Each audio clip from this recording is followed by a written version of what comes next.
In these difficult times, we are all more stressed and unmotivated. And I'd like to share with you some of the tips I share with my patients.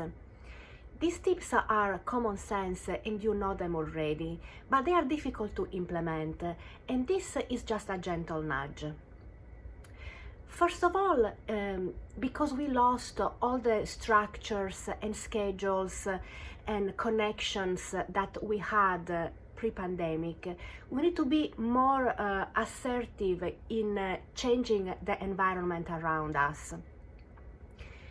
First thing I want to recommend is prioritizing self-care.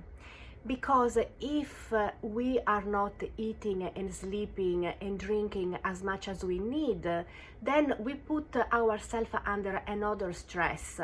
And then when we become irritated because life is hard, the system is already taxed and irritable for the body not being at its best. Second tip is to prioritize connections, and maybe at the beginning of the pandemic with all the Zoom meetings, it was easier. Now, because we are so fed up, it becomes more difficult, but connections are fundamental.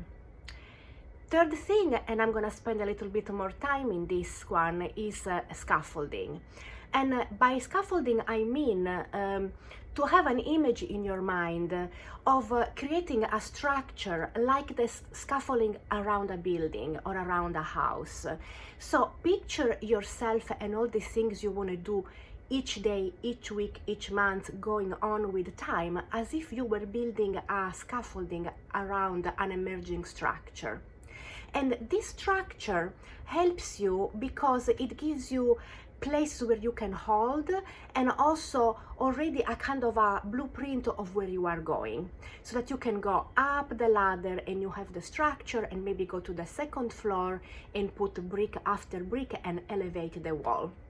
And also you can put the curtains before you do the plumbing and toilets. So you need to do, even if it's unpleasant, the important work first.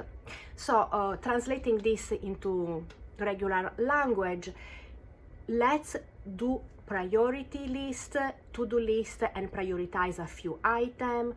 Let's divide the items in very small digestible chunks, and let's put it in the schedule so that it's there, and then let's troubleshoot about how to make these things happen if anything could come on the way.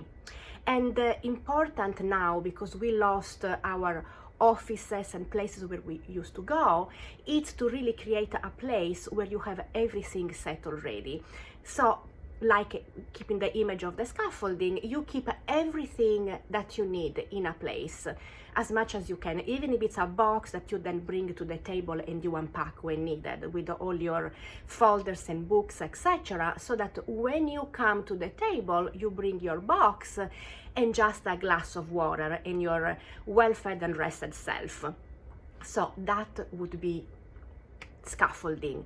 And also these concrete actions are very important, because when we do something concrete, we feel more in control. So we feel like we are doing something, and step by step, brick by brick, we are actually making progress. The next point is gaps. During this time, I see people struggling in two ways. Either they become unfocused and maybe they spend a lot of time drinking or munching or playing on their devices, and really can't focus on the important thing that they really want to do. And then another group that instead becomes hyper-focused and really stays on task, but then forgets all the rest.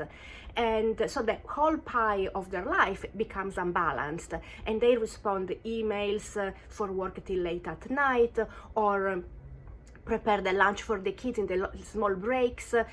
So it's very stressful, and by the end of the day they get frazzled, and it becomes also very hard to fall asleep because the system doesn't have a chance to process what's going on. So I recommend taking little gaps during the day to feel, how your body feel, to put words and labels in your emotions, to really process what's going on. And given all that is going on, this becomes very, very important. Another attitude of people is to go immediately online and check the latest news, and instead of processing a little bit of information, they take a lot of stuff in, but it becomes unprocessed till the end of the day where they are all overwhelmed. So don't fill every moment with more activity. It's not only do, but it's also be, and take breaks for that. And also, breaks in between activities are also important because we are lacking that element of ritual and change, a transition between activities. So if before, for example, when we used to go to work, we had all this ritual about preparing ourselves, and also the trip that helped us bring up the working self to become primary, and then focus on work and on our activities. Now everything, all our activities are flattened in the same spatial-temporal dimension.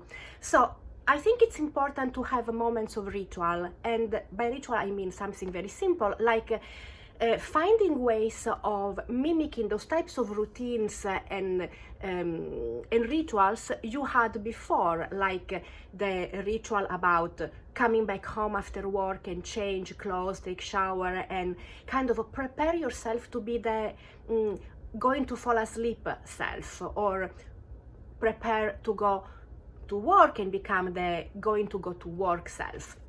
So having these liminal phases in which you transition from one to the other.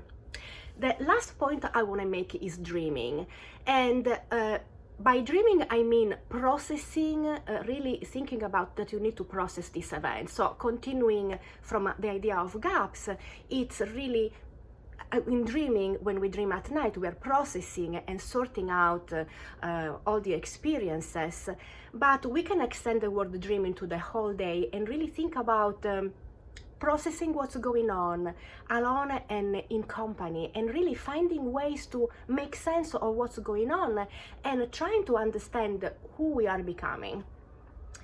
And also incorporate art, play, meditation if it's one of your things, or even singing, other activities that encompass all the different creative aspects where we can raise up and create associations and images that help us having hope and build our future, even in a less concrete way. So let's all dream together.